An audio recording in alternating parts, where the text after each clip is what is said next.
Pero bueno, es un investigador del CSIC, creo que todos lo conocéis. Es posiblemente uno de los mejores comunicadores que tenemos en España. Y como veréis, bueno, es de esta gente que es capaz de hablar de biodiversidad, de clima, de territorio, con una enorme fluidez y desde el corazón y también desde la ciencia. Entonces yo creo que es una charla que vamos a disfrutar mucho. Haremos un turno de preguntas cuando él acabe. Nos iremos al café y empezaremos luego la cata.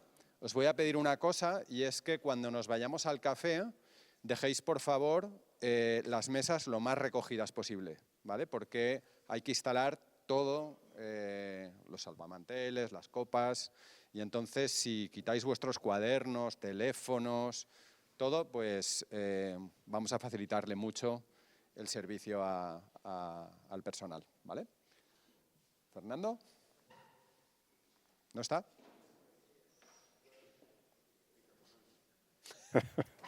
Buenos días.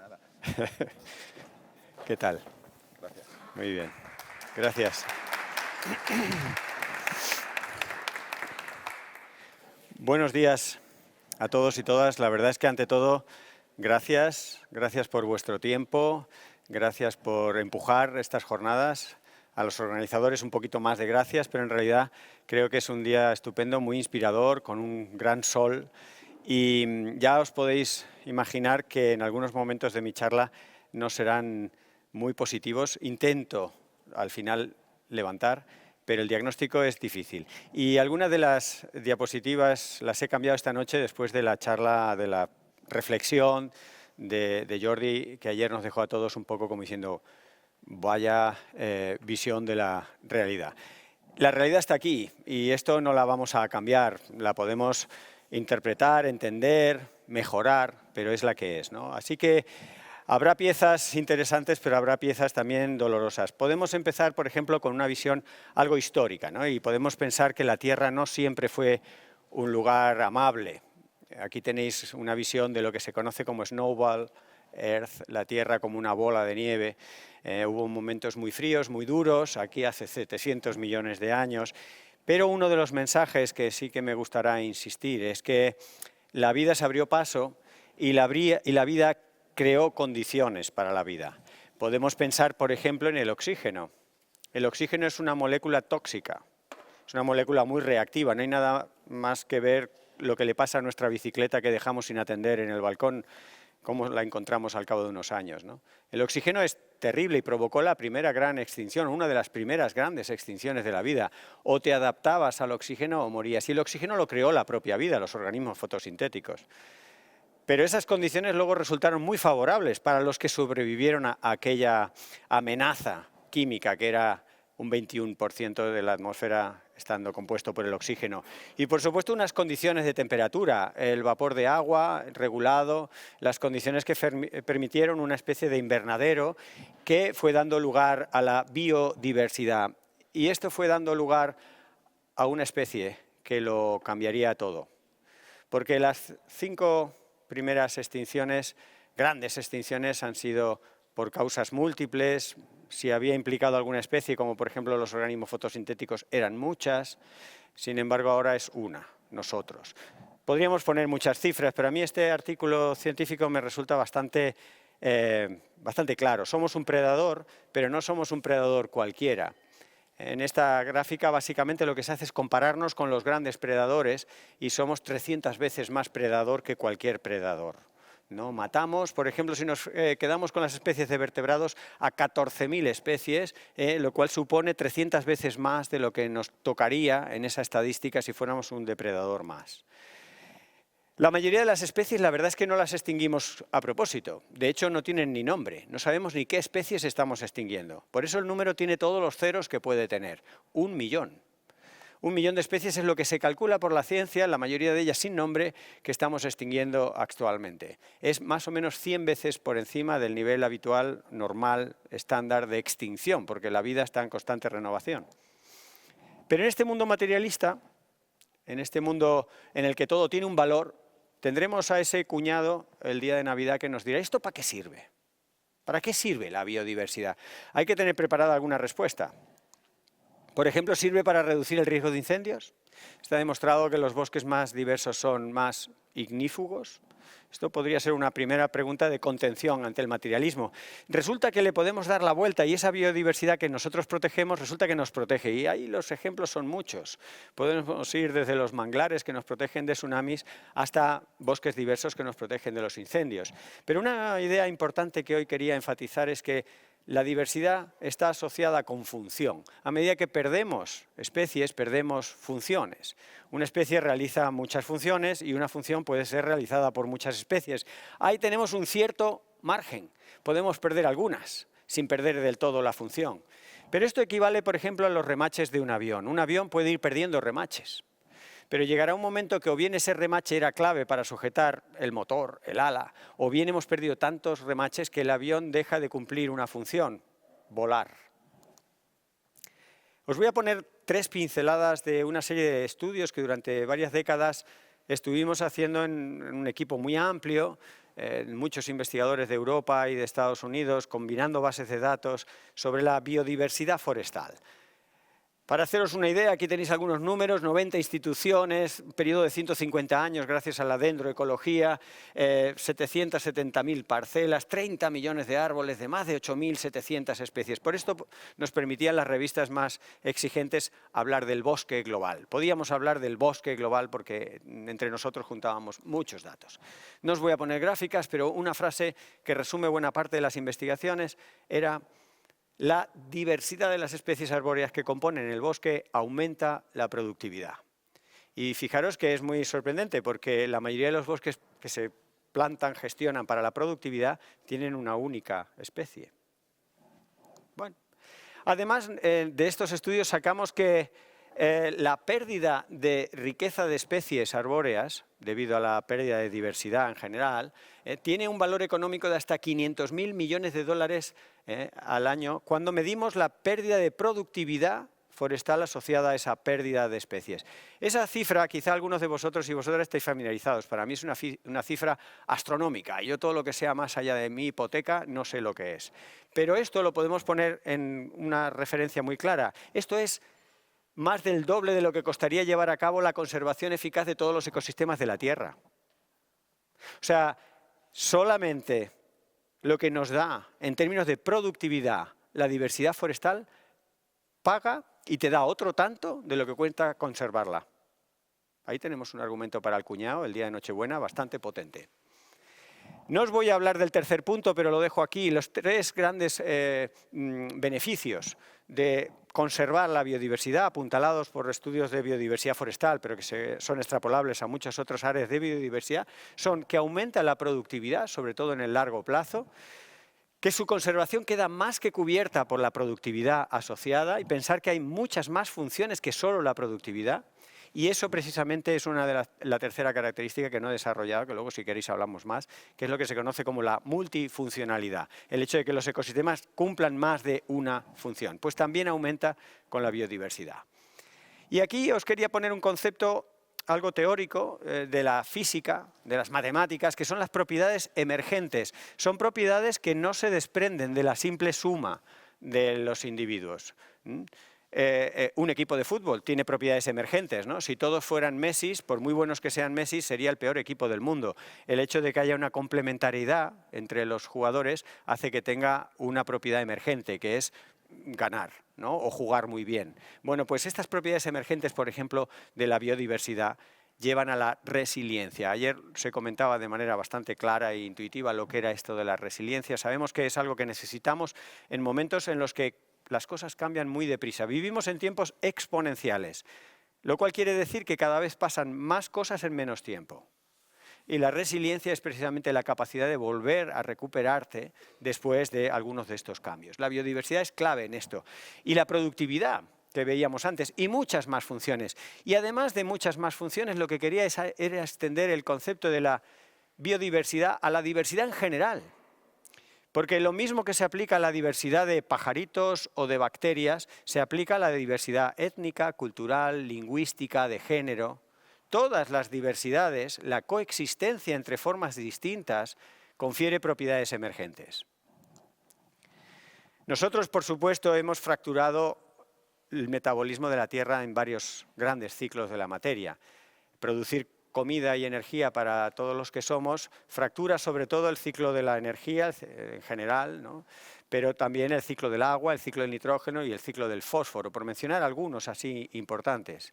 Lo paradójico no es solo que los hayamos fracturado. Sabéis que la energía, por ejemplo, ni se crea ni se destruye, pero se transforma y somos unos cracks transformando esto, ¿no? Lo que hacemos es alterar algunas partes del ciclo, pero el ciclo entero es el que es. El petróleo, por ejemplo, es la energía más renovable que podamos pensar, pero su tiempo de renovación es algunos millones de años. Y tenemos prisa y utilizamos lo que ha llevado millones de años en unas horas, ¿no?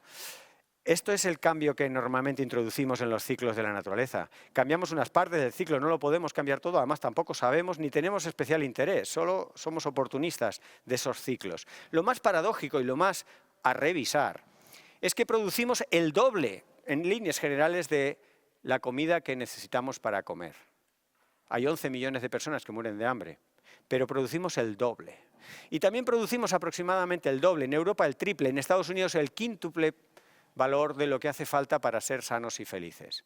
Esto nos caracteriza también, y por eso también éramos un súper depredador. El cambio climático es uno de esos 7 límites planetarios que se han reventado. Los límites planetarios son condiciones físicas, químicas, biológicas para que el ser humano esté en el planeta.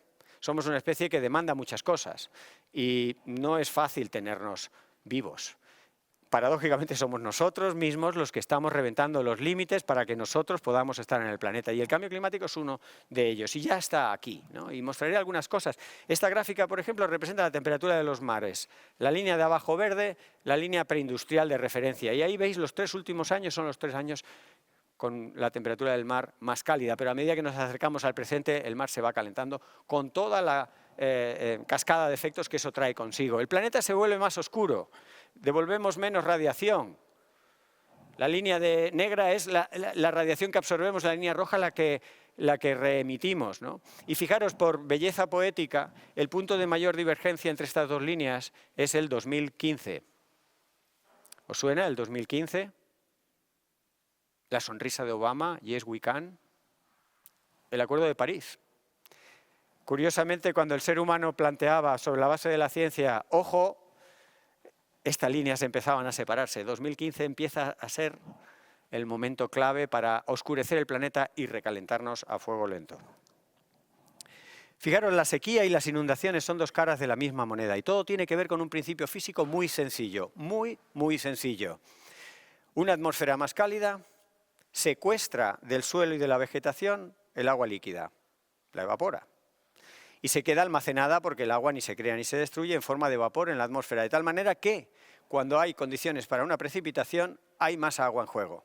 Así que cuando ese cuñado que se está esperando para el día 24 de diciembre os diga, a ver, no os aclaráis, llueve más, llueve menos, sequías, esto no hay un patrón, esto no. Sí, son las 2 caras de la misma moneda. Llueve torrencialmente cuando llueve, porque cuando se dan las condiciones hay más vapor de agua en juego, pero ese vapor de agua ha sido robado en mayor intensidad del agua líquida que compone los ecosistemas. Así que esto es un principio físico, concretamente por cada grado de calentamiento, un 7% más de agua en la atmósfera. Y claro que hay que hablar de incendios. Ayer se habló de incendios, ayer vimos otras miradas, ¿no?, de estos incendios, las 6 generaciones, en qué consistían, etcétera, ¿no? Pero este agosto, hasta el 5 de agosto del 2025, España iba bien. ¿Os acordáis aquella famosa frase? España va bien. Bueno, pues España iba bien hasta el 5 de agosto. ¿Qué pasó el 5 de agosto? Una ola de calor de récord, de absoluto récord. Una ola de calor que el concepto que quizá mejor la resuma, en mi opinión, es el periodo de retorno. El periodo de retorno es el tiempo que estadísticamente necesitas para que algo vuelva a ocurrir, para que haya un retorno de esas condiciones. Y una ola de calor como la que se dio a partir del 5 de agosto en la península ibérica tiene un periodo de retorno de 2500 años. Es decir, entre los romanos y nosotros solo ocurre una vez. El cambio climático ha hecho que el periodo de retorno pase de 2500 años a 13. Por supuesto, estas olas de calor hacen que los incendios sean un 40 veces más frecuentes, un 30% más intensos y la temperatura en general que rodea estos incendios 3 grados más cálida. El incendio de Canadá, que los resultados científicos más importantes se publicaron precisamente en agosto de este año, cuando estábamos sufriendo los incendios en la península ibérica, tuvo lugar en el 2023 y tuvo lugar en Canadá, pero no son canadienses. Solo tuvieron lugar en Canadá. Fijaros, 354 millones de personas en todo el mundo, especialmente en Norteamérica y Europa, y veis los colores de las personas afectadas por su salud por los incendios que tuvieron lugar en Canadá. Estamos mucho más conectados de lo que pensamos. 70.000 muertes, personas que perdieron la vida, que fueron muertes de alguna manera evitables si no hubiera ocurrido ese incendio. Y esto tiene consecuencias económicas y podemos ir de lo global a lo local. Por ejemplo, que le digan a Montgat, un pueblito que ha perdido y está perdiendo 1 millón de euros anuales por haberse quedado sin playa, para que venga todavía el cuñado a decir que el nivel del mar no sube. Que se lo digan a Montgat. Este es el último gráfico de su especie. No vais a ver más gráficos. Son los datos del 2023 publicados en el 2024. Este señor de pelo rubio en la Casa Blanca impide la toma de datos para realimentar estos datos, porque dice que esto no existe. Y bueno, ya sabéis que en tiempos de Franco se eliminaban cabras para desarrollar España, porque como era un indicador de subdesarrollo, Donald Trump admite que si esto no se publica, no hay cambio climático. Bueno, pues estos últimos datos que se pudieron hacer, ahora entráis en la página web, está todo lleno de disclaimers diciendo lo siento, no podemos, tal, muchos han sido suspendidos de su sueldo, etcétera. Indicaban que los $1 billion disaster, es decir, desastres que individualmente cada uno costaba $1 billón, eran 3 o 4 al año en los años 80 y pasan a ser 25 en los años hasta el 2023. Esto es solo en Estados Unidos, el número de desastres que cada uno por separado costaba $1 billón. Bien, simplemente el hecho de que los desastres debidos al cambio climático cuesten ahora 6 veces más de lo que habíamos calculado, nos lleva a una simple conclusión: no tenemos dinero hoy para hacer frente hoy a los cambios que está causando el cambio climático hoy. ¿Y qué hacemos cuando no tenemos dinero? Bueno, si estás en un restaurante y corres, vas sin pagar, pero normalmente lo que recurrimos es a las entidades bancarias a que lo financien. Bueno, las entidades financieras ya han hecho varios análisis y han confirmado que no tienen dinero. Imaginaros, ¿alguien puede pensar que la salida al cambio climático es pedir un préstamo con interés? Cuando el año que viene tendremos que pedir un préstamo mayor porque las catástrofes serán más caras, con su interés, y seguiremos pagando los intereses de este año. ¿Alguien piensa que eso es la salida? Bueno, hay mucha gente que lo piensa. En fin, difícil de argumentarlo. Claro, por supuesto que cuando necesitamos a la agricultura está en apuros. Lógicamente, estas condiciones no son óptimas, ¿no? Tanto los regímenes de precipitación como las temperaturas. Este es uno de tantos estudios o análisis, ¿no? Que en 60 años perderemos probablemente un 21% de productividad. Y desde luego el agua es clave. Cuando Cataluña sufrió esa gran crisis el año pasado de agua, nos preguntaban ¿cómo va a afectar a la economía? Yo me enfadaba un poco porque decía ¿y qué tal si nos preocupamos del agua? Luego ya nos preocupamos de la economía. Y por ejemplo el cava, que como sabéis mejor que yo, es muy apreciado, es todo un producto estrella de esta tierra y que está vendido de antemano muchas veces la producción, en fin, es un negocio boyante y muy apreciado, pues no hay agua para tanto cava y Freixenet, entre otros, tuvo que reducir empleo y reajustar el modelo de negocio. Tampoco hay agua para el turismo, ¿no? Cuando se hacen encuestas de los que visitan las ciudades mediterráneas, claro, los turistas no tienen la percepción de que falta agua porque tienen spas, piscinas, el agua por todos los lados, pero ese agua es a expensas del agua de boca, es a expensas de un agua, en fin, de usos probablemente más perentorios y urgentes. Tampoco hay agua para la cerveza. Este era uno de los argumentos. De hecho, mi artículo más publicado y más traducido a más idiomas fue un artículo que publiqué hace unos años en la revista The Conversation, que os recomiendo mucho esta revista porque toca muchos temas siempre escritos por gente especializada. Bueno, pues en ese artículo argumentaba que igual lo que va a mover a la humanidad para hacer algo por el cambio climático es el riesgo en la cerveza. porque no tenemos agua. México va cerrando fábricas porque no hay agua para tanta cerveza. Y tampoco hay agua para la construcción. Podríamos poner muchos ejemplos de pelotazo urbanístico. Por cierto, la palabra pelotazo está aceptada hace años ya por la Real Academia Española, y España tiene además muy buenos ejemplos. Somos unos grandes profesionales del pelotazo, pero no somos los únicos. La ciudad de Detroit también es, concretamente en lo urbanístico, muy dada al pelotazo. Tenían todos los fondos de inversión, tenían todo el dinero, tenían todas las infraestructuras para construir los edificios que veis ahí en distintos colores. Tuvieron que ser cancelados su construcción porque no había agua. Vaya, por Dios, en el planeta azul, recordemos, el planeta azul lleno de agua. La crisis, un informe si estáis interesados en el tema del agua, es la Comisión Global de la Economía del Agua, que produce unos informes bastante fáciles de digerir, algo largos y extensos, ¿no? Y de aquí he sacado dos pantallazos. Uno, la crisis del agua reducirá el Producto Interior Bruto global en un 8% de aquí a mediados de siglo, y esta crisis de agua dejará a la mitad de la población sin agua también para mitad de este siglo. Agua por todos los lados, siendo un problema. Pero además de tener un tercio menos del agua que necesitamos, estas son la estadística global, ahí en amarillo tenéis en el gráfico, en el mapa de la izquierda, las zonas que peor lo estamos pasando, y son zonas densamente pobladas. Tenemos un tercio del agua que necesitamos globalmente, un tercio de ese agua tan escasa está contaminada. Los colorcitos de ese mapa en realidad aluden a la calidad del agua, y precisamente donde más falta hace el agua, más contaminada está. Por producir una comida que no necesitamos. Una comida que tiramos, y no la tiramos en casa, que el desperdicio alimentario doméstico es solo el 10%. El 90% del desperdicio alimentario global es el mercado, amigos.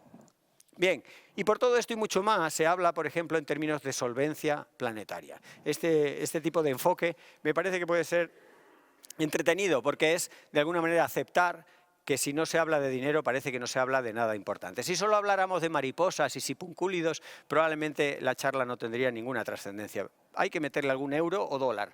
Bien, pues en este informe hacen gráficos relativamente intuitivos, ¿no? Venimos del Holoceno, un sistema en el que la Tierra era solvente. ¿Qué quería decir? Que las actividades humanas podían realizarse sin entrar en sí misma en un riesgo.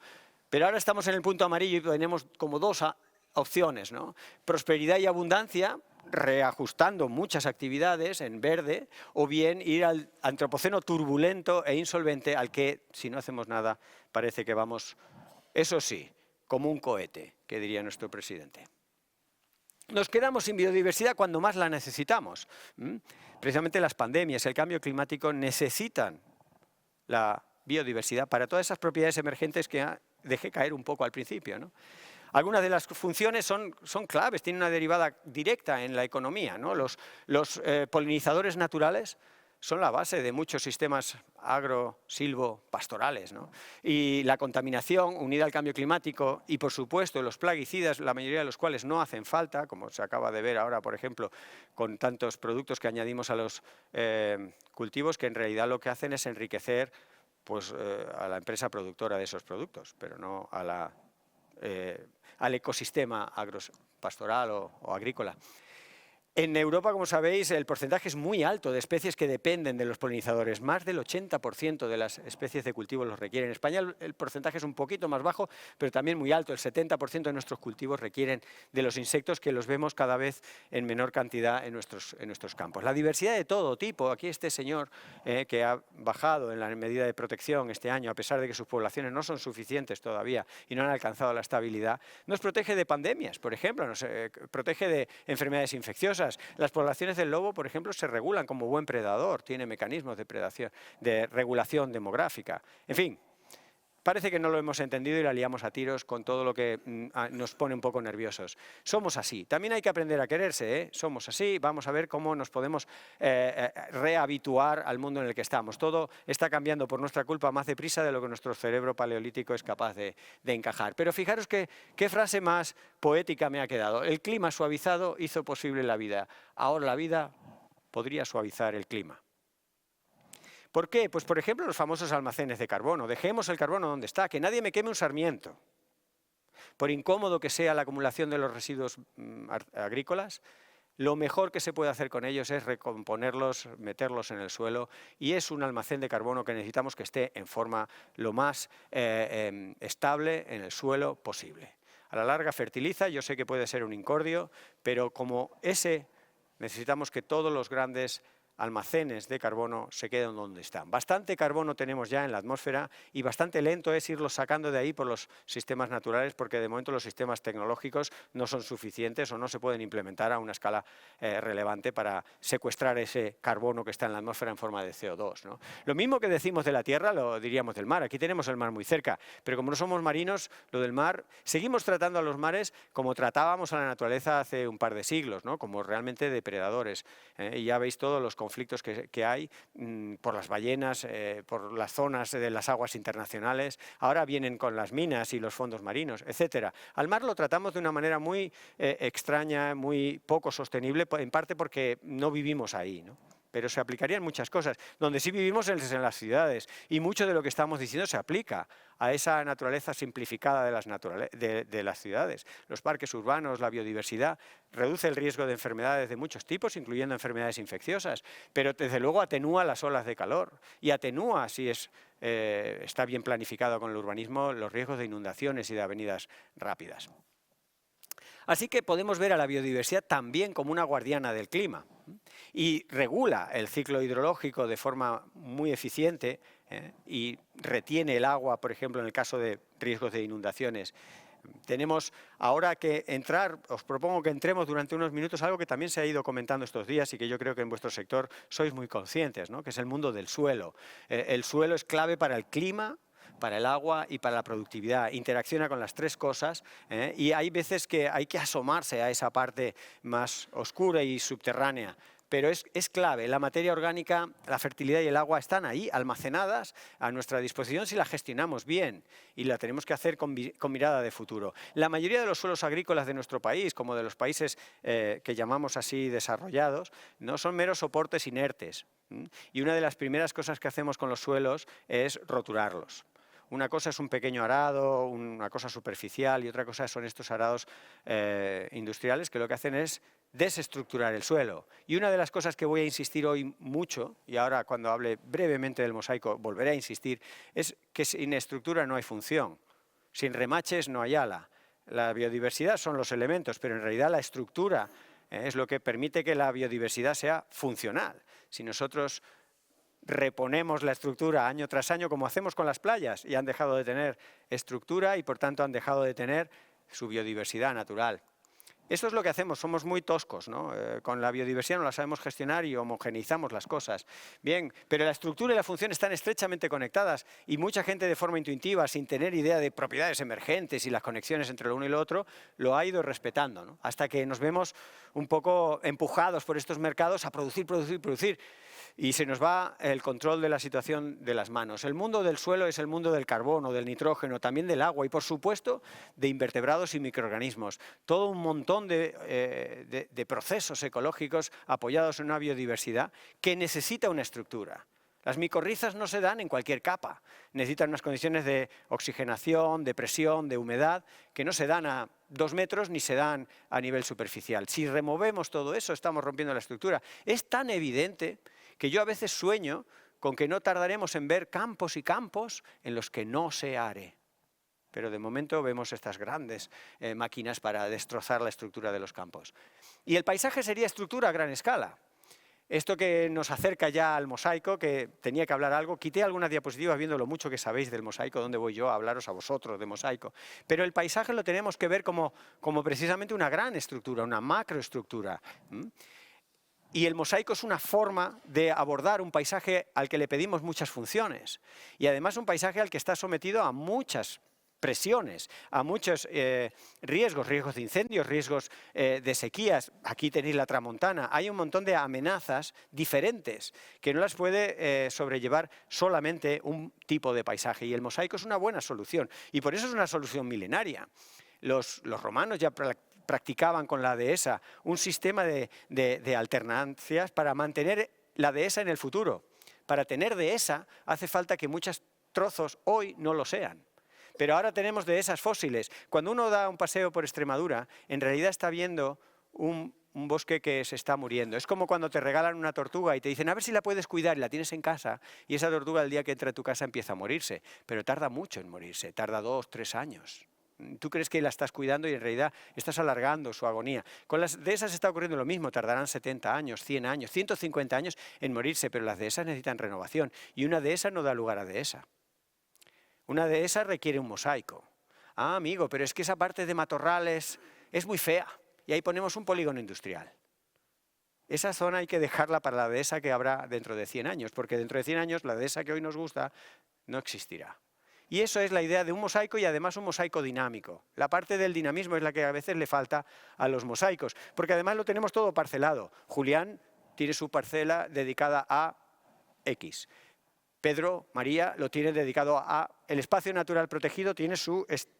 eso hace que no sean muy intercambiables las teselas del mosaico. Tenemos que ser más flexibles, igual que con las fronteras, tanto fronteras administrativas que le niegan el paso a las personas, como las fronteras artificiales que niegan los cambios de uso de una década a otra en esas teselas del territorio. Tenemos que ser flexibles, pero no es una obligación ética, es una obligación funcional. Aquí tenéis otras imágenes, ¿no? No os voy a contar mucho de que el mosaico es una función clara, ¿no? de un paisaje al que se le piden muchas cosas y que está amenazado por muchas cosas. Resiliencia y productividad están muy relacionadas como propiedades emergentes de un paisaje heterogéneo. Y hemos visto, estas son fotos de agosto de este año, ¿no? Después del 5 de agosto, cómo algunos viñedos, cómo algunos mosaicos eran capaces de precisamente hacer frente al fuego. Ayer vimos algunas de las recomendaciones de un bombero, que otra cosa no, pero estar en este tipo de líos está y sabe, ¿no? Y tenemos la agricultura regenerativa, que es una agricultura que tiene impacto, pero busca que ese impacto sea positivo, que las cosas estén mejor de lo que estaban. Y esa es una idea bonita de darle la vuelta a las cosas. Claro que el ser humano va a tener impacto, pero podemos hacer que nuestro impacto sea a mejor. Y las cosas están tan mal después del diagnóstico que os he hecho que casi cualquier cosa que hagamos será a mejor. Así que vamos a empezar a remontar en esta charla. Cosas que seguro sabéis, ¿no? La agricultura regenerativa busca mejorar la salud del suelo. Muy importante, como base de la función y la biodiversidad, muy asociada tanto al suelo como en general a la estructura. Promueve técnicas para revitalizar el sistema agrícola visto como un ecosistema, ¿no? Y evita el uso de muchos fertilizantes y pesticidas químicos que mejoran una cosa a expensas de estropear unas cuantas más, ¿no? Entre otras nuestra propia salud. Fijaros que todavía hoy los niños y niñas, el 60% de los niños y niñas españolas, hoy orinan productos agroquímicos que están prohibidos. Quiere decir que si los orinan, los están incorporando hoy, porque en nuestra materia grasa tenemos productos prohibidos hoy, pero que los ingerimos hace 20 o 30 años. Pero en la orina, nuestros hijos, que parece que son la joya de la corona, pues a la joya de la corona la envenenamos. Bien. Perdón, estoy en la fase positiva, Fernando. Aquí en el CREAF se están haciendo algunos proyectos muy interesantes, aliando la ciencia con la práctica, y os animo a que miréis este regenera.cat con varios ejemplos. Uno de ellos es relacionado con la viticultura, pero en general todos llevan a cuestiones como que aumenta la capacidad del suelo para secuestrar carbono, para retener el agua, sistemas que son más económicos, requieren menos inversión y mantienen la productividad, incluso en ocasiones la productividad es mayor. Pero nada es milagroso. Si estuviera diciendo que todo esto es así de la noche al día, sería un vendedor de crecepelos, y soy científico del CSIC. Esto cuesta un tiempo, esto no es instantáneo. Normalmente lo que se hace apoyándose en la naturaleza tiene unos plazos. Entonces la naturaleza es muy rentable. Es, de hecho, el dinero más rentable que se puede poner hoy, que te devuelve más o menos 100 euros por cada euro que metes, es la naturaleza. Pero tiene una cláusula que es la de no al pelotazo, no funciona en los cortos plazos. Tardas al menos una década. Y os pondré algunos ejemplos más al final, cuando ya intento sí que acabar en alto. El CREAF aquí en esta finca, por ejemplo, Planeses, es un lugar muy interesante donde se están ensayando cosas y se está viendo que mucha de esa teoría, ajustándola a la realidad del territorio, afinando la receta al lugar, da juego. Y fijaros, si la economía estuviera regida por la ecología, haría tiempo que estaríamos colaborando. Y no colaboramos. Esto que estamos haciendo hoy es un momento puntual de exaltación a la amistad. Pero en realidad nosotros competimos, todos competimos. Lo tenemos en los genes. Hay dos palabras que después de escuchar ayer a Jordi he querido insistir y meter explícitamente en esta charla. Una es esto de la competencia. A Jordi lo hemos dejado fuera. Hablo de Jordi en un sentido ya más genérico. Lo dejamos fuera porque no puede competir, pero no porque no haga una cosa que tenga valor en sí, ¿no? Y esto lo estamos haciendo con todo, con medicamentos, con sistemas tecnológicos diversos. Y fijaros, si nos inspiramos en la naturaleza, y aquí estamos en un entorno bucólico y entrañable, ¿no?, de milenaria conexión con la naturaleza, pues si nos fijamos en la naturaleza, lo que predomina en la naturaleza son relaciones de simbiosis, de colaboración, de cooperación, siempre que las condiciones son difíciles. Y creo que he ilustrado, y todos tenemos conciencia de que estamos en condiciones difíciles. Quizá nosotros, por nuestro nivel económico, pues vivimos una pequeña burbuja que nos permite amortiguar con aire acondicionado las olas de calor o con una tarjeta de crédito algún pequeño problemilla. Pero no se nos escapa que muere mucha gente, que sufre mucha gente, que algunas de las veces seremos nosotros los que sufriremos más de la cuenta. Que son tiempos adversos, creo que ha quedado claro, que lo teníamos ya muy claro, y lo que haríamos si fuéramos naturaleza es colaborar, pero no lo hacemos, ¿eh? Como es la economía la que se impone a la ecología, y nuestra economía está basada en la competencia y nos seduce y nos erotiza la competitividad, pues competimos. Y muchas de las cosas que nos harían más fuertes colectivamente sería, por ejemplo, compartir información. Pero hay una información que si la comparto me hago débil en ese entorno competitivo. Veréis lo que quiero decir, pero vamos, básicamente esta imagen lo resume, ¿no? En estos tiempos es suicida seguir compitiendo. Yo soy ante todo demócrata. Entonces, si entendiendo dónde vamos y dónde estamos, seguimos. El ser humano es indudable que es responsable de lo que está pasando, ¿no? Y desde luego, concretamente el sistema socioeconómico le podemos llamar capitalismo, y yo os pediría que no os riáis tanto cuando oigáis por enésima vez que antes veremos el fin del mundo que el fin del capitalismo, porque no tiene mucha gracia. Y es que además las 6 entidades financieras más importantes del mundo, las 6 entidades que realizan actividades de asegurar decisiones y estrategias financieras, las 6 principales, fueron entrevistadas en el mes de marzo por el periódico The Guardian, y los CEOs de las 6 principales empresas aseguran lo que os decía al principio, de que no hay dinero, que el capitalismo se está devorando a sí mismo. Tardará un tiempo en completar la ingesta, pero se está devorando a sí mismo, así que no hace falta ni abrazaárboles, ni perroflautas, ni anarquistas, ni bolcheviques para acabar con el capitalismo. El capitalismo se está comiendo a sí mismo.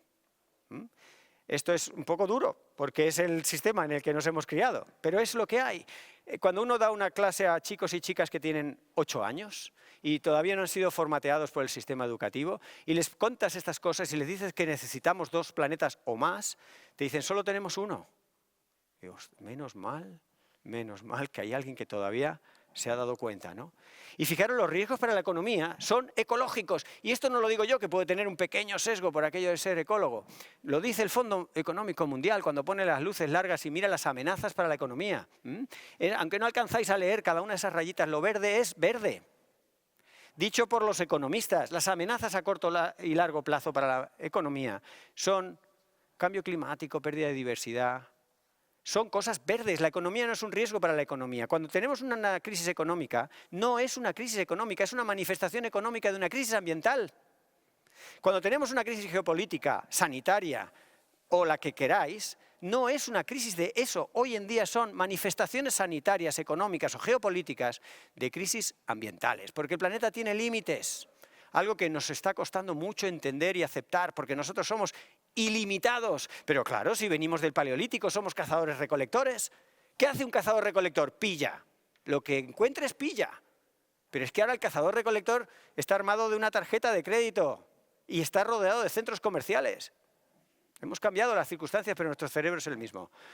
Así que el decrecimiento económico, con lo mal que suena eso, que le valió a la reina Leticia un abucheo generalizado y varias collejas internas por la Casa Real, cuando saltó en aquel vídeo que quizás recordéis, que casi lo hizo más viral, la contestación del economista al mando, ¿no?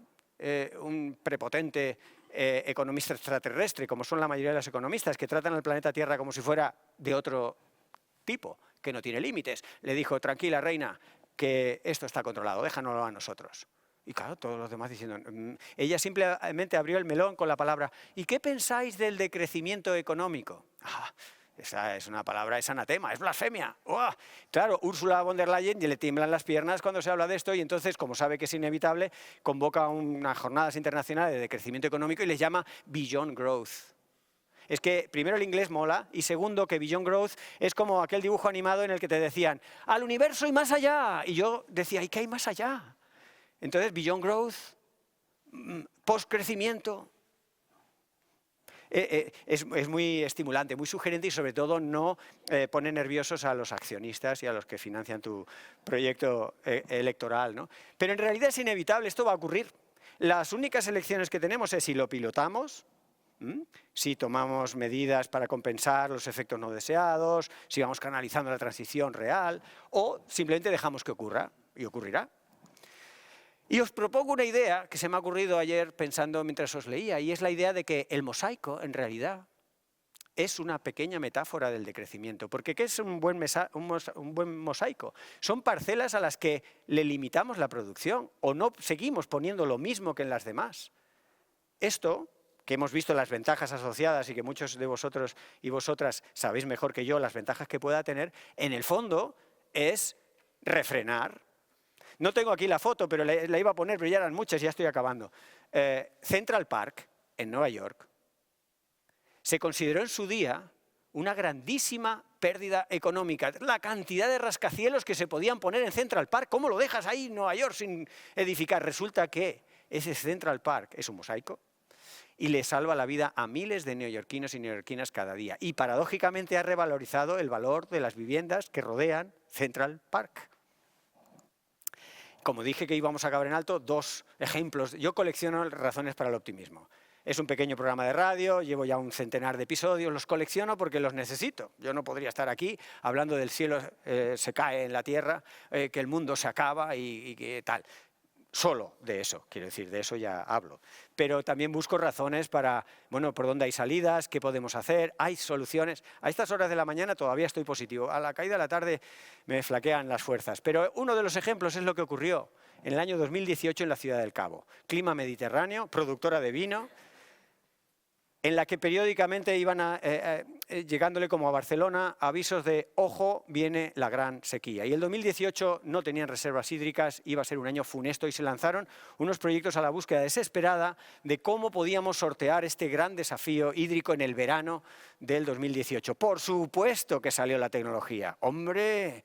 Grandísimos proyectos, plantas desaladoras, obras hidráulicas, presas, por supuesto, trasvases de grandes ríos, porque nosotros jugamos a ser Dios, con el río Colorado, con el Tajo, con todo lo que se nos... Todo eso costaba mucho dinero. En esos gráficos que no alcanzáis a ver muy bien, pero los colores marrones son el dinero, la pasta que nos cuesta. Y en azul el dinero que traía cada oferta, o cada propuesta, o cada idea.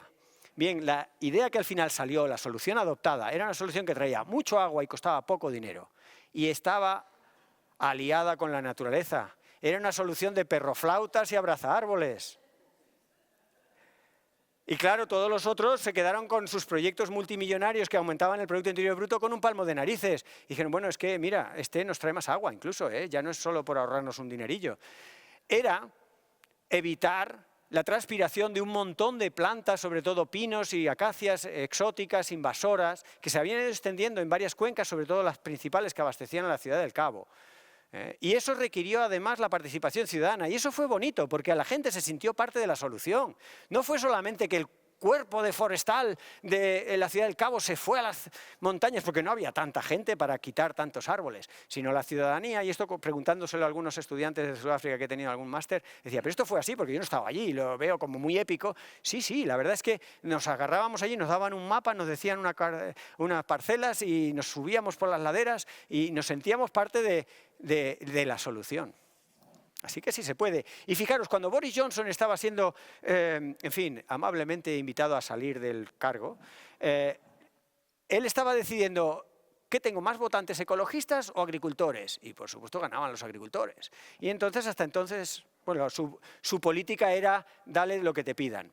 ¿Que piden glifosato? Dale bien de glifosato. ¿Que piden facilidad de tal? Tú dale, porque son muchos y me van a votar. Pero ya cuando estaba saliendo de su cargo, le entró algo de cargo de conciencia. Y justo se publicaron 10 años de investigación por un equipo de Red Hat y colaboradores que se publicó en agosto de aquel año, en el que demostraban que las técnicas agrícolas que eran amigables con la biodiversidad, los pajaritos y las mariposas de ahí no son al azar, son algunas de las especies que se utilizaban como indicadores de coexistencia del modelo agrícola con la biodiversidad, dándoles tiempo, dándoles una década, igualaban la productividad. Así que conservar la biodiversidad no es elegir entre un modelo u otro, es hacer que un modelo logre salir adelante.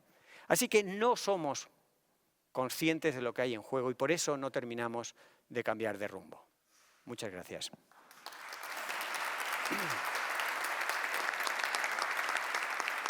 Gracias.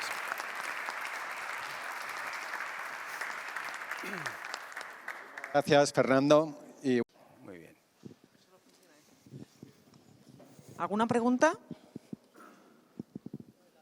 Venga. Son tantos temas. Sí, buenas. Bueno, muchísimas gracias por esta conferencia. Decir que al inicio de la conferencia me ha vuelto la ecoansiedad que tenía el año pasado, que este año la había rebajado un poquito. Luego te agradezco que la conferencia haya ido un poco más en positivo, porque ha vuelto a disminuir mi ecoansiedad. Es como muy flexible la ecoansiedad. Sí. De repente la tenemos y de repente no. En fin, quería, bueno, hay un montón de temas, es cierto. A nivel usuaria normal, que no hace muchas cosas en la vida o que creo que no afecta demasiado mi implicación, lo que yo puedo hacer, pero enciendo la chimenea cada noche porque tengo frío. Claro. Claro, esas cosas, ¿no? ¿Hasta qué punto el ciudadano de a pie tenemos esa culpa pues, del carbono, bueno, todo lo que has explicado, ¿no? Y, por ejemplo, has hecho el comentario de la quema de sarmientos, ¿no? En este entorno tan favorable. y, bueno, yo tengo amigos que queman muchas veces los sarmientos por culpa de enfermedades, ¿no? Porque, entonces, ¿qué haces? Si entierras, ¿qué otra solución podría haber, ¿no? Porque muchos se entierran, pero hay veces que no te queda otra que quemar, ¿no? Y luego también, por ejemplo, un tema a nivel comercial y pensando en el consumidor final, y hemos visto estos días también, ¿no? Pues, cómo se puede dar valor a lo que tenemos, y existen sellos, muchos sellos. ¿Por qué no existe un sello para esas empresas que hacen las cosas mal, ¿no? Y que ponga ahí una calavera o algo, ¿no? Claro. Porque es verdad que estamos bebiendo vinos y hay estudios y de compañeros estudios del CSIC que han estudiado y que hay pesticidas en algunos vinos que se venden en el mercado, ¿no? Y luego también... Ya llevas 4. ¿Ya llevas 4? Sí, perdón. Perdón. Y última. Vale. Por ejemplo, el tema de la lluvia vertical sería una solución en algunos campos para recuperar esa agua que tenemos en la atmósfera. Muchas gracias. Bueno, muy interesante, muy solidario con la ecoansiedad. Yo mismo la gestiono como pueda. Con los jóvenes intento ayudar.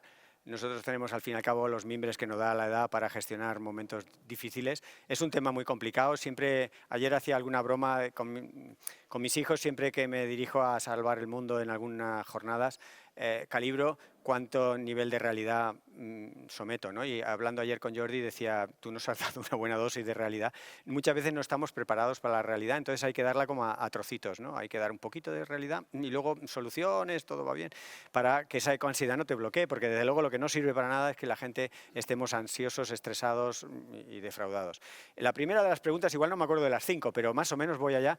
Una de esas es un clásico que hay que rehacer, que es qué podemos hacer a nivel individual, y creo que hemos infraestimado el poder de la gente, ¿no?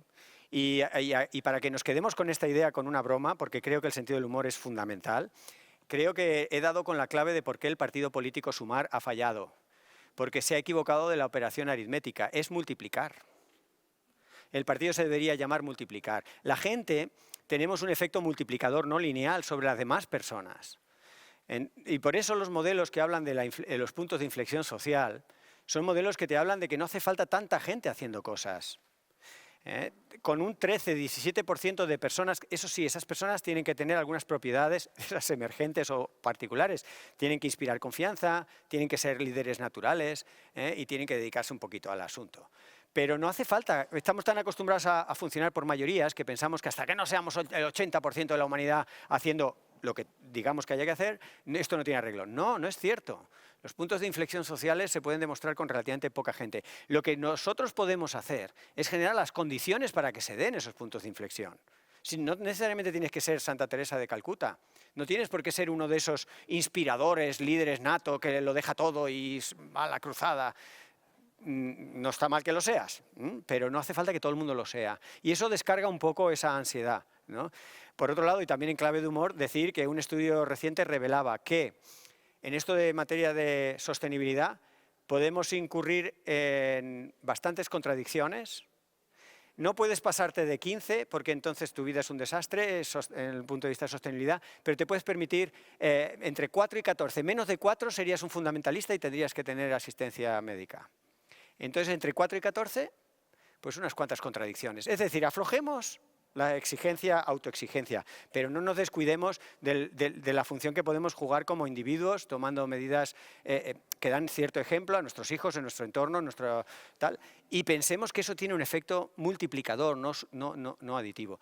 Más preguntas. ¿Qué hacer con los sarmientos? Hay muchas cuestiones técnicas que sería cuestión también de afinarlas al territorio. Por ejemplo, el que se saquen del sitio aligeraría el problema de hongos y de enfermedades, ¿no? Pero claro, hay que sacarlas, hay que triturarlo. Bueno, pues eso es economía, eso es colaborar, ¿no? Si se colabora, se puede comprar una trituradora de sarmientos, se puede poner a disposición de no sé dónde, se puede coordinar una cooperativa que recoja los sarmientos, los disponga, los triture y los deje donde corresponda, donde sea mejor poner, porque en algunas fincas igual no interesa, en otras sí, o hay que llevarlos a no sé dónde.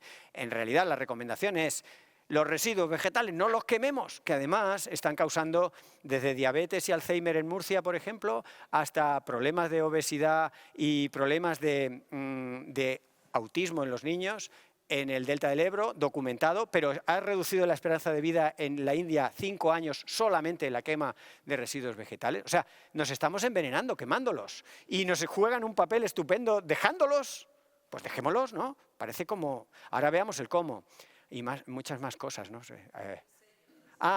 Claro, fijaros lo del sello. A mí me encantaría, ya veis que soy bastante heavy metal, pero fijaros que con las etiquetas, el pobre Garzón las pasó fatal. Las etiquetas están muy reguladas para que no digan muchas cosas. Fijaros con la masa madre. Vamos a hablar de una cosa como muy neutra, la masa madre, la madre de todas las masas. Pues estaba autorizado que un pan se dijera de masa madre con que tuviera un 3% de masa madre. Y tú dices, a ver, la masa madre tiene que dominar. Bueno, se tardaron más de 10 años, el Garzón se tuvo que dejar la vida para que solo puedas hoy en día decir que es de masa madre cuando más del 90% del pan tiene masa madre. Pasó lo mismo con los nitratos, que se acumulan en las acelgas, en las espinacas, en las legumbres y en muchas plantas, sobre todo de hoja ancha, que claro, ¿cómo le ibas a decir a la gente que se estaba tomando más nitratos de los saludables? ¿Cómo les ibas a decir a las mamás y a las abuelas que les hacían esos purés de verduras tan sanos a los niños que eso le estás envenenando con nitratos al bebé? ¡No! ¡No le des! ¿Cómo lo vas a hacer toda la industria de las acelgas a la mierda? No, hombre, no. Se pueden hacer acelgas sin tanto nitrato. No sé cómo. Sí sabes cómo. Haciendo menos acelgas de crecimiento. No pasa nada. En la economía de escala todos la entendemos, ¿no? Sí, bueno, pues ahora es justo lo contrario. Hacer menos y más caro. Y ya está, no pasa nada. Eso solo es un pequeño cambio de paradigma. Y el sentido del humor, que no nos falle porque si no nos vamos todos deprimidos. Había más. ¿Preguntas? ¿Alguien más? Voy, Mateo. La lluvia vertical. Te refieres a la condensación, ¿no? Sí, se está haciendo en muchos sitios. Ahí hay un tema muy interesante de biomimesis y de imitar superficies naturales que condensan de forma... Bueno, la laurisilva, por ejemplo, es todo un sistema. Los bosques lauroides del terciario que han venido... Tenemos el madroño y la encina como, digamos, restos de aquella flora lauroide. ¿Qué hacen esas hojas? Tienen una textura que condensa la brisa marina. En muchas localidades costeras del Mediterráneo, con una precipitación de 200, 300 milímetros, puedes conseguir cultivos que necesitan 500 o 600 milímetros tierra adentro, precisamente porque los cultivos condensan una parte de la humedad que viene directamente del mar, sin forma de precipitación. Claro que es un recurso, se llaman criptoprecipitaciones o precipitaciones ocultas, y es todo un un equilibrio muy delicado para el punto de rocío, que tiene que ver con la presión atmosférica, la presión parcial de vapor del agua, la temperatura, y se están explorando tecnologías más o menos limpias. Nunca te van a permitir producir como si tú riegas, como si no hubiera un mañana, ¿no? Pero es que no estamos ahí, creo. Lo que queremos es un riego, digamos, sensato, ¿no? Y por ahí hay mucho que se puede ganar, recuperar. Yo, de hecho, estoy soñando con una novela, esto, perdonad la disgregación, pero estoy soñando con escribir una novela que va a acabar bien, porque lo necesito, y los personajes protagonistas desarrollan estas tecnologías y llevan como un pequeño kit para condensar el agua de esa atmósfera tan rica de vapor que como en forma de vapor no nos sirve, ¿no? Y tenemos que volverla a hacer líquida. Pero se puede, y hay tecnologías todavía un poco incipientes y hay posibilidades. Bueno, Fernando, yo para empezar, muchas gracias. Me ha gustado mucho lo que has dicho. Gracias. Ya te venía siguiendo ya de tiempo. Yo tengo 24 años. Llevo desde que tengo conciencia escuchando todo este tipo de discursos. Estoy completamente de acuerdo. Y, por supuesto, que me gustaría soñar pensando que se puede solucionar, ¿no? Yo no sé si creo ya en un cambio. Yo creo que el cambio, como decía, del ciudadano a pie lo hacemos todos muchos, estamos todos concienciados y tenemos todos ganas de hacer pequeños cambios, ¿no? Yo, por supuesto, pues intentaré jamás quemar un sarmiento, intentaré siempre encontrar la buena solución, pero está claro que esos grandes cambios vienen desde arriba. Es ya un tema político. Yo veo también todos estos mapas, muchos puntos rojos que no son en España, que son en Asia, que son en Estados Unidos, que son en otro tipo de países donde, bueno, predomina todavía lo que es la economía.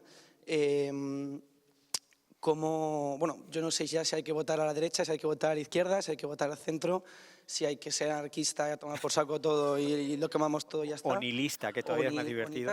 Pero es verdad que tú qué le dirías a una generación de gente joven que actualmente, con todo lo que estamos viendo en las noticias, todas las guerras, todos los conflictos, toda esta guerra también de la desinformación, ¿en qué creemos, en qué nos apoyamos y hacia dónde hay que ir? Mira, es una pregunta que deberíamos, y seguramente nos la hacemos muy a menudo todos y todas, ¿no? Y no tiene una sola contestación porque depende de las circunstancias, de si hay un señor de pelo amarillo en la Casa Blanca, pero también depende de cómo estemos nosotros, en fin. Yo tengo algunas piezas, yo soy más de dar piezas y que cada uno con esas piezas componga el mosaico que más le guste, ¿no? Una pieza, tú hablabas de medidas de arriba a abajo, claro, es muy llamativo que una gran empresa, por ejemplo, pueda tomar una decisión mañana porque va a tener unas implicaciones bestiales, ¿no? Cuando Zara revisó los pigmentos negros de la ropa, ostras, su efecto fue bestial. El pigmento negro es súper tóxico de generar. Entonces, claro, una gran empresa tomando una medida tiene un efecto brutal. También el presidente de una gran nación. Bien, por eso tenemos muy idealizado el poder del top. Pero también tenemos que ser, y somos muy conscientes, de que no se les espera a ellos que hagan un gran cambio. Hay una gran inercia. Cuanto más grande es la cosa, ¿no? Como un barco entrando en un puerto, cuanto más grande antes tiene que empezar a moverse y más lento es su giro para entrar a muelle, ¿no? Entonces, aunque estén transicionando, lo hacen desesperantemente lento. Pero, ¿tú sabes cómo funciona una tuneladora para hacer un puente o un túnel en una gran montaña? Normalmente hay dos tuneladoras y a mí me parece una maravilla que las dos tuneladoras se encuentren. Cruzas los Alpes por el lado italiano y por el lado suizo y con una precisión milimétrica, haciendo unos agujeros en la roca, con una máquina que está alimentada por agua para que se enfríe del calor que genera, aciertan. Esto lo pongo como una metáfora de que el top-down y el bottom-up tienen que coincidir.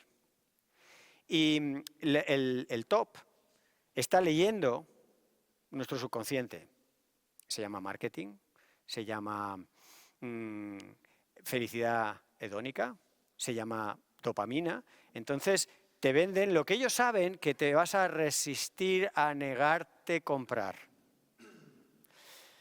Si logramos vencer la tentación, pero no solo eso, sino logramos entre todos y todas ver que no solo hay que frenar el consumo, que todo esto del consumo responsable, sino que hay que frenar la producción, se empezarían a encontrar, ¿no? Producción y consumo. Si estamos viendo que, tú supón que se da algo muy raro, que un político tenga ética, ¿no? Y ese político con ética tiene además también mirada a largo plazo, más allá de su periodo electoral. Imagínate qué ocurre. Toma una medida apoyada en la ciencia en la que dice, hay que aguantar, que esto al final va a funcionar, aunque al principio no lo entendamos. Ostras, la vida de ese político y la capacidad de implementar su política va a ser mucho más eficaz si la gente dice, vale, ¿no? ¿Cómo desarrollas la confianza del bottom en el top? Para que el top se atreva a hacer cosas. Fíjate, no tengo ningún problema en reconocer, fue Coca-Cola, me invitaron a dar una charla y yo les desafié diciéndoles, ¿queréis seguir con vuestra política, en fin, de reducir la huella o queréis formar parte de la solución? Porque la conversación va completamente por distinto lado. O sea, Coca-Cola tiene una capacidad de cambiar cosas brutal, pero tiene esa inercia que decíamos de que yo en mi modelo de negocio hay tantos millones de cosas, o sea, no puedo dar un volantazo, o sí puedo, pero no me atrevo. El dinero es muy cobarde, como los políticos, pero tienen eso que perder. Cuando un político no tenga nada más que perder que la vida, verás qué valiente se vuelve. Cuando a un político o a un CEO le convenzas de que lo que está en juego ya no es el valor de tus acciones mañana, sino la salud de tus hijos van a vivir menos que tú. ¿Cómo le explicas eso en el desayuno a tus hijos? ¿Con qué cara? Y si Coca-Cola, por seguir con el ejemplo, pero lo podríamos decir, trabaja para que los hijos vuelvan a vivir más o menos lo mismo que los padres o incluso un poco más como venía siendo, ¿no? Ahí podríamos hacer coincidir el top con el bottom. Y la pregunta de a quién votar, pues en realidad votar honestidad y votar cosas que despierten confianza, pero tiene que ser una honestidad sincera, ¿no? Y tiene que ser un optimismo y una positividad, yo creo que bastante armada en la ciencia, en los datos. Porque lo que estamos haciendo también como ciudadanía y como sociedad es ajustar la realidad a nuestros deseos, y eso no funciona. Los políticos ajustan la realidad a su programa electoral. Ellos hacen un programa electoral porque por marketing saben lo que van a votar la gente y dicen, vamos a prometer esto. Escoltin, que esto no es sostenible. Bueno, ya lo ajustamos. Claro, eso choca con los límites planetarios. Y yo creo que honestidad, confianza, transparencia, no cotizan en bolsa, pero son valores muy necesarios y muy importantes. Y eso no lo va a desarrollar, puede venir un político inspirador o un CEO visionario, que puede venir, pero estadísticamente tardan en venir, si es que vienen. Y sin embargo en la sociedad hay mucha gente con esos valores. Ahora hay algún libro y algún ensayo muy inspirador en los valores de la gente, porque tenemos los derechos humanos, tenemos la moral, la ética, las religiones, la espiritualidad, van por allí volando altos, ¿no? Y tú los domingos, si eres de ir a misa, pues vas.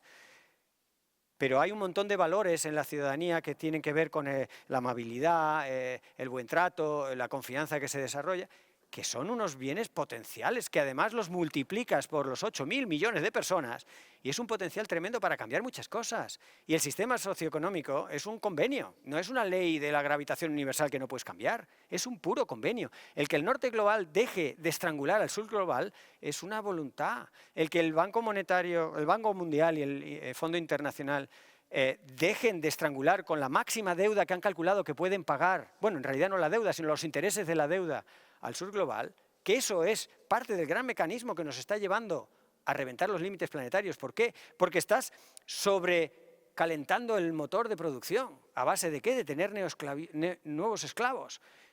Si todo esto no esperamos a que los esclavos se rebelen, porque se acabarán rebelando o muriendo. Por eso digo que hay cosas que ocurrirán, pero ¿vamos a esperar a que mueran los esclavos para abolir la esclavitud? ¿Y todo lo que podemos ganar? Esta es otra de las cosas que le digo a los jóvenes y me lo digo a mí mismo. Vamos a verlo en positivo.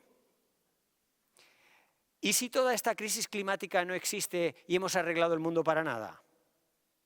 Esto lo digo como una broma que circula por ahí, pero en el fondo dices, claro, anda que si hemos hecho el mejor vino del mundo, más sostenible, súper rico, con nada de pesticidas y no hemos cambiado el sistema vitivinícola del mundo mundial. Pero, joder, qué rico estaba el vino, ¿no? Moló hacerlo. ¿Por qué no hacemos cosas por y no para? Sí cambiamos la preposición.